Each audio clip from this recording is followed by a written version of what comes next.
그러면 먼저 서울 송파을 출신의 국민의힘 배현진 의원 나오셔서 질문해 주시기 바랍니다.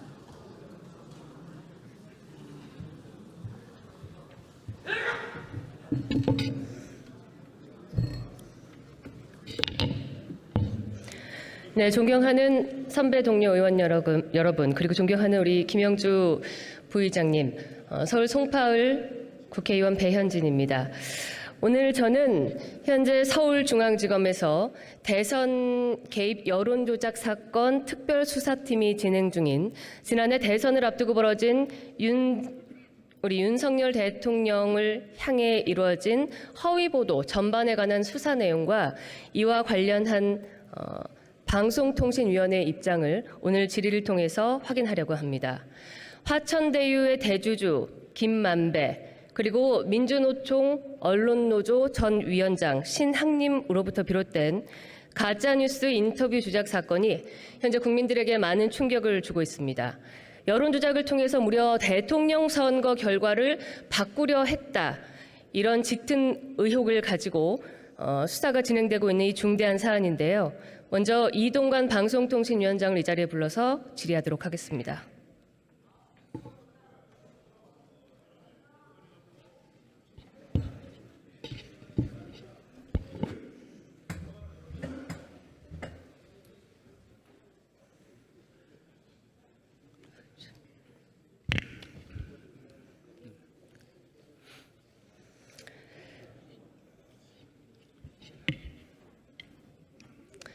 네, 위원장님 먼저 취임을 축하드립니다. 감사합니다. 예.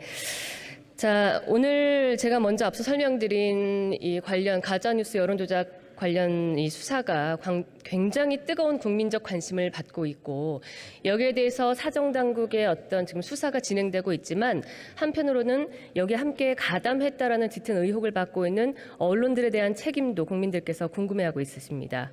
뭐 아시다시피 광우병 괴담, 사드 괴담으로부터 비롯해서 최근에는 이 자리에도 앉아 계신 우리 한동훈 장관을 비롯한 윤석열 대통령과 함께 뭐 어느 모처 술집에서 술을 마셨다. 이런 말도 안 되는 거짓말 또 김의겸 의원이 하셨고 사과를 하셨지요. 그리고 또 저희 국민의힘의 한기호 의원과 그 가족들을 지목했던 서희초 관련 가짜 뉴스 등 정말 이 많은 가짜 뉴스들이 사회를 혼란시키고 이것이 국민적인 피로감의 수준을 넘어서 이제는 국민들의 생활 전반에 악영향을 지대하게 끼치고 있다 이렇게 생각하고 있습니다. 어떻게 생각하십니까? 예, 말씀 그대로고 더욱이 지금 수사가 진행 중인 그 가짜 인터뷰 뉴스는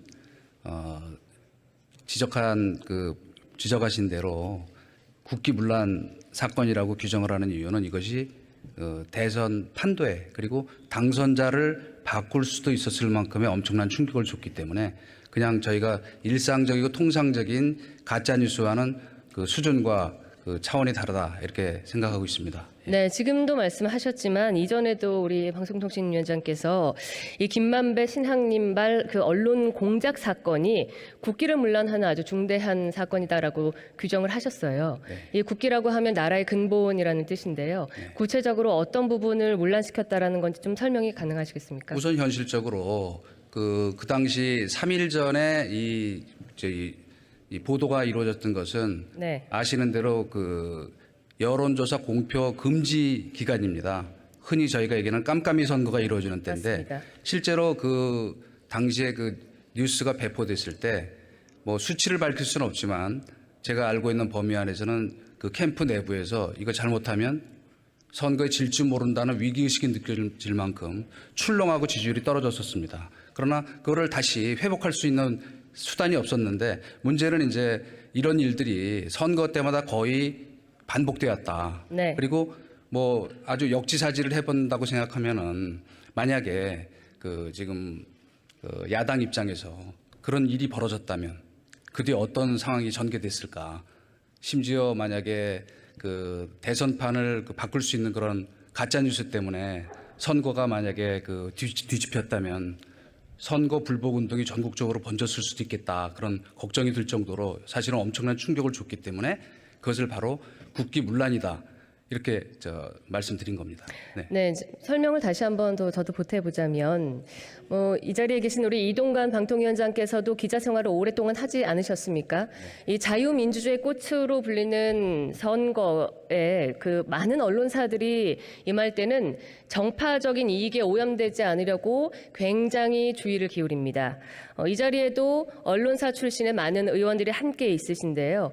그래서 우리가 소위 정론이라고 이야기하는 그 언론사들은 몇 달 혹은 그 그러니까 이전 해부터 선거기획단을 발족을 해서 사실 보도에 근거한 선거 방송을 하려고 굉장히 노력을 하죠. 선거 보도를 하려고. 그렇습니다. 예. 그 예전에 어떻게 하셨나요? 선거 보도? 모든 신문 방송이 그렇게 하고 주재하시는 바대로 예를 들면 선거 방송 심의위원회 같은 경우는 예를 들어서 여야 후보 아니면 그쪽 입장을 반영하는 방송 같은 경우에 초수까지 됩니다. 네. 근데 이런 일방적인 뉴스가 거의 걸러지지 않고 일방적으로 유사 언론에서 시작이 돼서 이른바 공영 언론, 네. 노조가 물론 장악하고 있습니다만 공영 언론을 통해서 포탈을 통해서 무한대로 확산되는 이런 구조를 방치해서는 민주주의의 아까 꽃이라고 말씀하셨는데 그런 근간이라고 할 만한 것을 지켜낼 수 있을까? 그렇다면 네. 이건 반드시 뭔가 근저를 방안이 필요하다 이렇게 생각하고 있습니다. 지금 초수까지 재서 방송을 한다 이렇게 얘기를 하셨습니다. 맞습니다. 네. 저도 선거 방송에 여러 차례 임해봤지만은 의상 색깔 그다음에 단어 하나까지 아주 신중하게 저희가 생각을 합니다. 그렇다면 다시 한번 그 기자이실 때 좀 기억을 더듬도록 제가 말씀을 드릴게요. 선거 사흘 전에 그것도 선거의 굉장한 핵심이 되는 그 9월 초에 대장동 관련 뉴스가 터졌습니다. 이 선거판을 뒤흔들 수 있는 뉴스가 굉장히 시끌시끌하게 전국을 만들고 있는 이 와중에 사흘 전에 그와 정반대되는 뉴스가 쏟아져 나왔다. 어디에서 시작됐다 하면은 사실은 그 언론인의 입장에서 여기서 가장 먼저 판단해야 되는 것은 무엇입니까? 정상적인 언론의 어떤 내부 저희가 흔히 게이트키핑이라고 얘기를 합니다만은 팩트 체크는 물론이고 네. 게이트키핑 기능이 작동한다면 그런 기사는 나올 수가 없죠. 어떻게 확인되지 않은 그런 일방적인 얘기가 그렇게 대량으로 유포될 수 있을까 하는 거는 근데 한편으로 굉장히 큰 문제라고 언론에서는 생각합니다. 속보 단독 경쟁 굉장히 심하지 않습니까? 물론 이게 주말을 앞두고 나온 보도이긴 하지만 뉴스이긴 하지만 이런 경우 마음이 언론사 입장에서 굉장히 다급할 텐데요. 팩트 체크를 어떤 과정으로 주로 하게 될까요? 우선은 제일 중요한 것은 저희가 항상 어떤 수사도 마찬가지지만 기사도 이런 기사가 나왔을 때 이게 누구한테 유리할까 하는 거를 먼저 생각하지 않을 수 없습니다. 왜냐? 어떤 검증이라고 하는 거는 솔직히 말하면 의심에서부터 시작될 수밖에 없습니다. 일단은 의심해야 되거든요. 이건 진실일까? 이게 어디까지 사실일까? 그러면 그 검증을 하기 위해서 과연 팩트는 어디까지 사실일까를 거쳐서 더구나 저는 아주 확신이 가는 이거는 정말로 100% 확실한 팩트다라는 확신이 든다면은 그래도 한 번 더 생각하는 것이 3일 전이라면 이 보도가 미친 충격을 생각하면 있을까요? 보도를 그 확인 과정을 한동 주말 이틀을 참을 수 있을까요? 그것이 정상적 언론이죠. 그게 정상적 언론. 예, 제가 만약에 뉴스 편집 책임자였다면 못 나가게 했을 것입니다. 네. 이 대통령 선거는 우리 국가의 지도자를 뽑는 아주 중대한 선거입니다.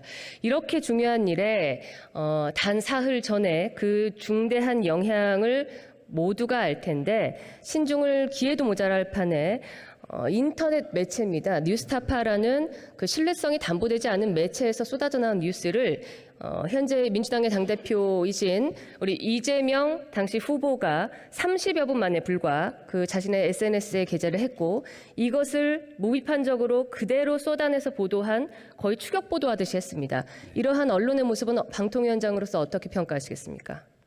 정상적인 모습이라기보다는 언론의 본령에서 일탈했다라고 제가 말씀드렸는데 네. 그 이유가 바로 아까 제가 설명드린 것처럼 지금 이 정상적이라면 그래도 그런 쏟아내는 식의 보도, 경마식의 추격 보도를 할 수가 없었을 것이다. 그리고 결론부터 말씀드리면 만약 이 같은 사태가 외국 선진국에서 벌어졌으면 지금쯤 벌써 예를 들어서 BBC 같은 경우에 그런 사례가 많았습니다. 여러 번 있었습니다만은 경영진이 총사퇴하는 사태가 이미 이미 경영진이 사퇴할 정도의 그런 정도의 책임을 책임을 져야 한다. 묻는 상황이 벌어졌을 것이다. 근데 제대로 지금 보면 그 사과조차도 안 했다는 거는 이거는 조금 좀 그 시스템에 문제가 있지 않나 그런 생각이 듭니다.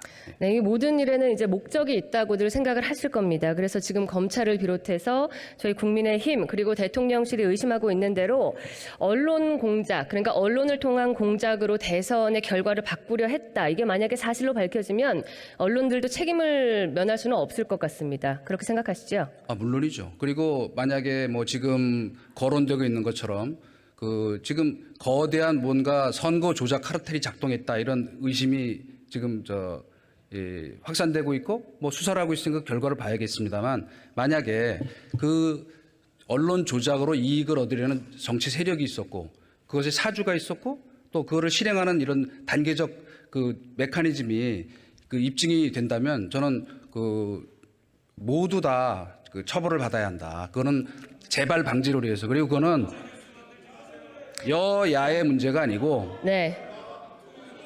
이거는 앞으로 여야의 문제가 아니라는 것은 언젠가는 누구도 다 피해자가 될 수 있기 때문에 말씀드리는 겁니다. 예. 지금 이제 저희가 여러 보도를 통해서도 말씀드리지만 이 사건이 전 한국일보 기자인 화천대유 대주주 김만배와 민주노총 언론노조의 전 위원장인 뉴스타파의 신학님 이 두 사람 간에 이뤄진 일로 마치 국한시키려는 그런 모습들도 있어 보입니다. 네. 그러나 제가 오늘 방통위원장을 모시고 지금 언론에 관해서 이야기하는 것은 모르고 했든 알고 했든 지금 JTBC는 이미 한 차례 사과를 했고요. 그 외에도 많은 언론들이 본인들의 자사 보도를 검토하면서 사과 방송과 보도를 게재하고 있습니다. 이런 와중에서 언론들이 지금 이게 알고 했든 모르고 했든 가담을 했다라는 것은 인정하고 있는 분위기 아닙니까? 저는 이게 모르고 가담했다는 거는 그 책임 회피가 될 수 없다고 생각합니다. 네, 그 점을 물어보려고 한 겁니다. 만약에 모르고 가담했다, 그러면 언론에게 면피가 될 수 있을까요?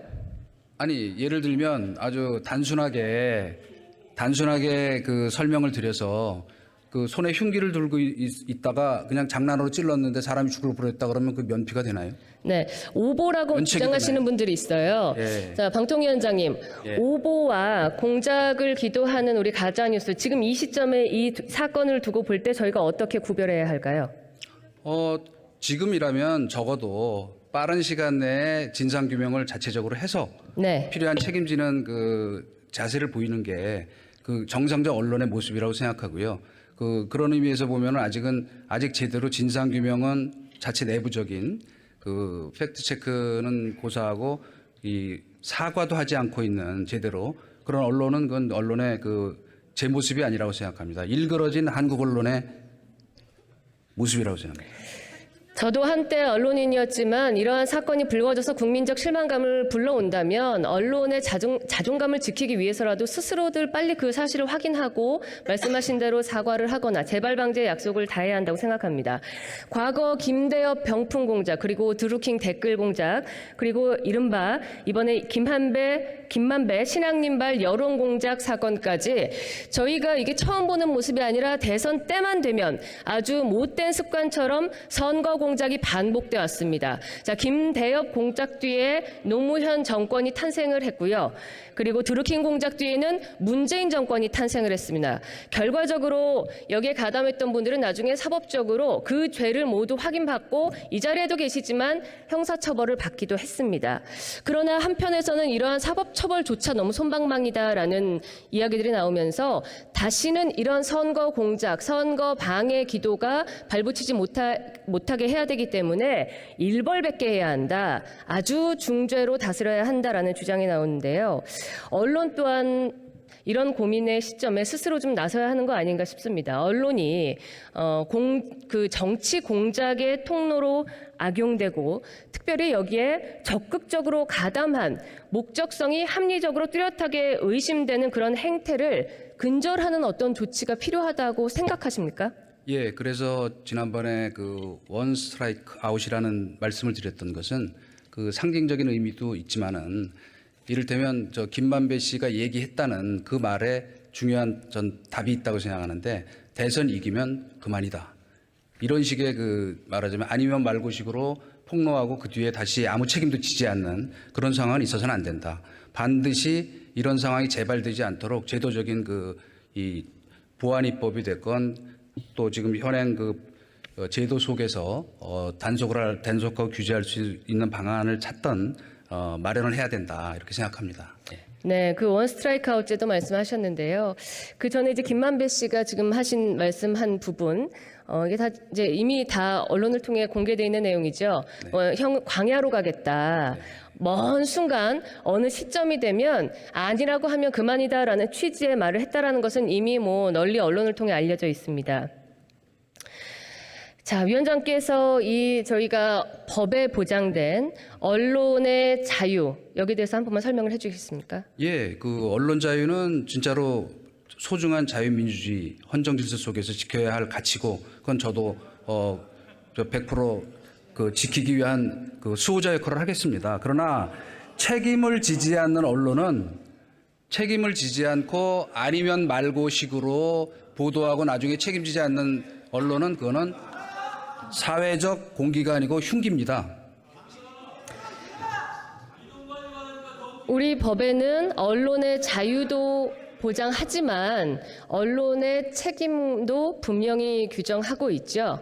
당연하죠. 예. 이런 의미를 망각하고 저는 이것을 언론의 방종이라고 규정했습니다. 방종한 언론사 혹은 특정 매체들에 대해서 존립의 위기를 느낄 만큼 강력한 어떤 제도가 필요하지 않을까라는 생각을 하는데 아마 위원장께서 제시하신 대안은 원 스트라이크 아웃 제도였던 것 같습니다. 그런데 여기에 관해서 너무 지나치게 언론 자유를 위축하는 결과를 낳지 않겠느냐라는 일부의 우려와 함께 비판의 목소리도 있습니다. 좀 더 구체적으로 위원장께서 생각하신 그 원 스트라이크 아웃 제도를 설명을 해 주시겠습니까? 그러니까 현재 말하자면 저희가 따로 입법을 하지 않고 할 수 있는 몇 가지 방법이 있습니다. 그것이 네. 뭐냐면 이른바 방송심의위원회에서 긴급 심의제도를 운영할 수 있습니다. 일정 범위 안에서 이를테면 지난번에 용산 이태원 이 사태 때 잠시 네. 운영이 됐었고요. 그러니까 긴급히 발생해서 어떤 가짜 뉴스가 너무 확산될 때 긴급 심의를 해서 뭔가 조치할 수 있는.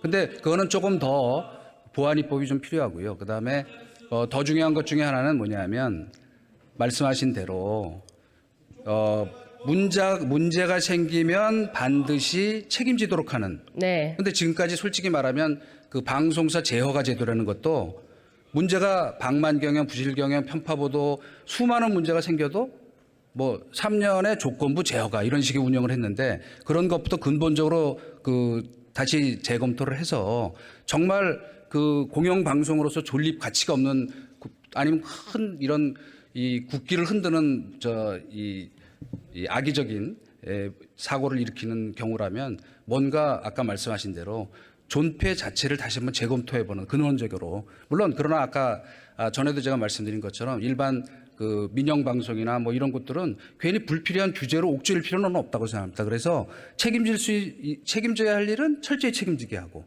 그렇지 않은 분야는 언론 자기 자율적 책임지는 범위 안에서 할 수 있도록 하는 그것이 제대로 된 선진 언론사회라고 생각합니다. 예. 언론의 자유를 침해하지 않는 범위 내에서 사실상 유명무실한 그런 심의 규정이나 이런 것들을 다시 한번 들여다보고 손보고 네. 그리고 오히려 더 많은 매체와 언론사들의 자유를 확보하는 방안을 강구하겠다. 그런 말씀. 지금 이미 TF팀을 만들어서 예. 그런 구체적 방안을 논의하고 지금 검토해 나가고 있습니다. 그래서 그 TF팀이 운영하는 방안에 대해서도 국민들께 투명하게 다 이렇게 알 수 있게 해주시죠. 네, 물론입니다. 예, 투명하게 공개하겠습니다. 네, 지금 위원장께서도 말씀을 하셨는데 과거에 이제 레거시 미디어라고 하는 소위 정론 방송사와 정론지들을 제외하고 최근에 그 매체의 다양화로 인해서 아주 많은 미디어들이 생겼습니다. 그 와중에 뉴스를 다루는 이제 언론을 표방하는 매체들도 많이 생겨났는데요. 아마 이번 김만배 신학님 사건이 크게 확산되는 데에도 이런 중소 군소 매체들이 어떤 확산이 또 일임을 했습니다. 가짜 뉴스를 만들고 그것을 누군가 SNS 커뮤니티에 퍼나르고 다시 그런 매체들이 확산시키고 이것을 큰 레거시 미디어들이 받아서 보도하는 식의 문법이 계속해서 지금 반복되고 있거든요. 자, 여기에 대해서도 좀 고민이 필요한 지점 같습니다. 이러한 지금 포털이나 어떤 다른 플랫폼 매체를 통해서 언론의 기능을 하고 있는 여러 기관 회사들이 있는데요.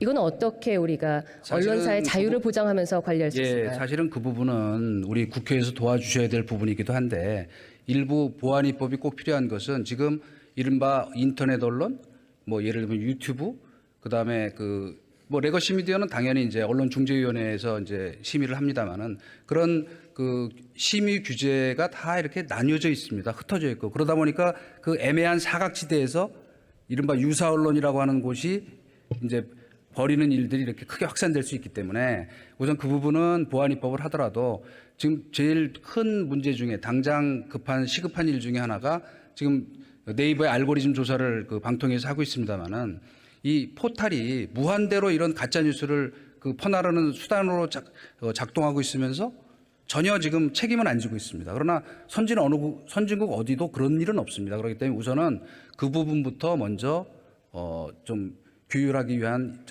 보안 입법이 저희는 필요하다 이렇게 생각을 하고요.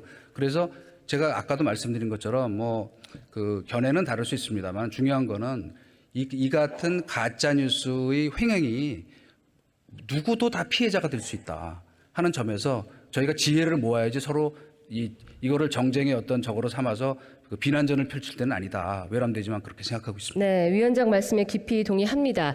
제가 한 가지 우려사항만 한번 다시 질문을 드릴게요. 서울중앙지검에서 이 부분을 수사하고 있기 때문에 향후 이와 관련된 오늘도 여러 가지 또 후속 보도들도 나오고 있습니다. 민주당이 함께 했는지 혹은 그 뒤에 또 다른 배후가 있는지 등등의 많은 수사가 이루어질 텐데 언론사들도 마찬가지로 여기에 책임이 있는지 형법상 혹은 실정법상의 책임을 물을 수도 있습니다. 네. 그 경우 방송통신위원회에서 조치를 한다면 그 이중 조치가 아닐까 하는 우려도 있는데요. 아닙니다.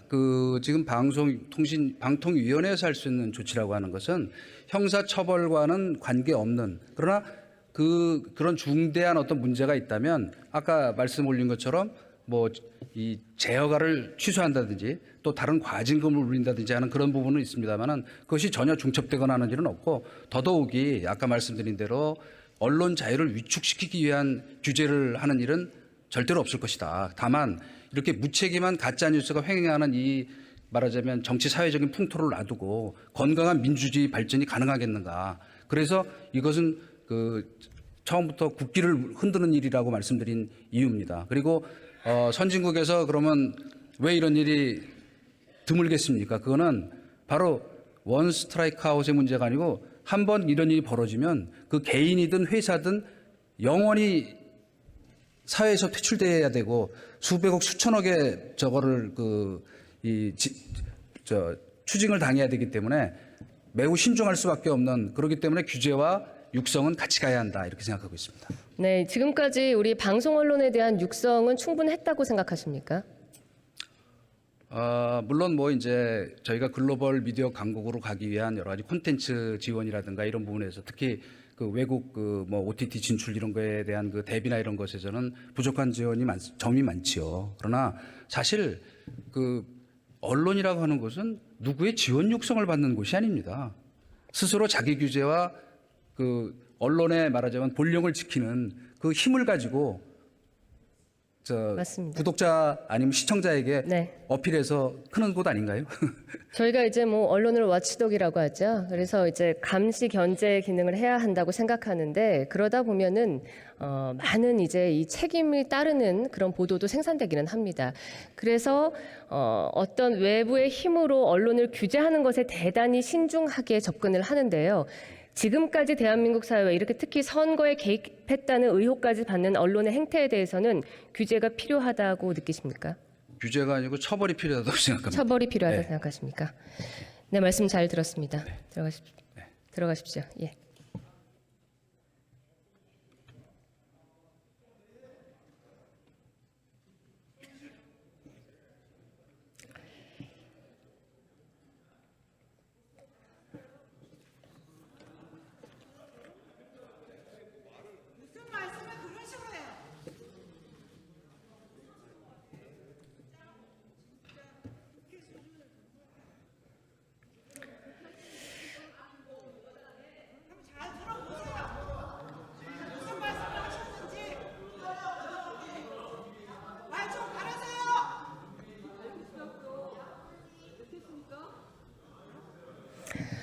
네.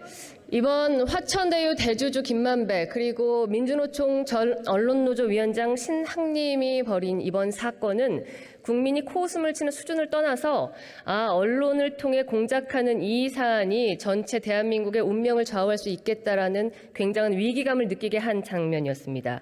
언론의 자유를 위축시키게 하는 것은 여기서 오늘 제가 대화를 하는 방통위원장이나 그리고 대한민국 정부 그리고 이 자리에 모두 계신 우리 국회의원들 모두께서도 절대로 바라지 않는 일일 겁니다.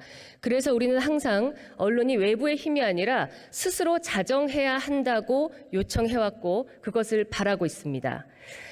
여러분들께서 말씀하시다시피 가짜뉴스는 국론을 분열시키고 또 사회적 불신을 조장하는 반사회적, 반국가적 그리고 반지성적 악성범죄입니다. 우리 시대에서는 절대로 있어서는 안 되고 이와 같은 일이 두 번 다시는 재발하지 않아야 하는 크나큰 사회적 비용 손실을 초래하는 그런 일이라고 생각합니다.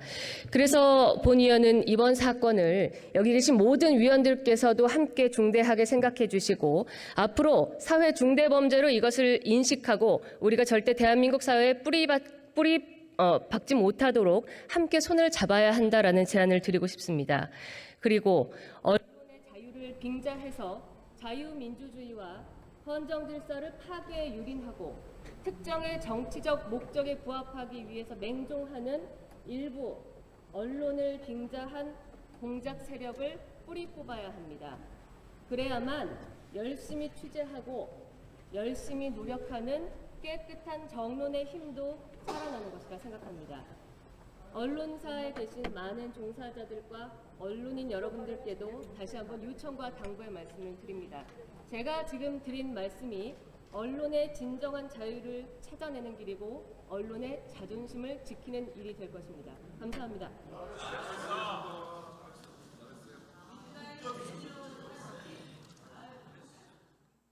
배현진 의원 수고하셨습니다.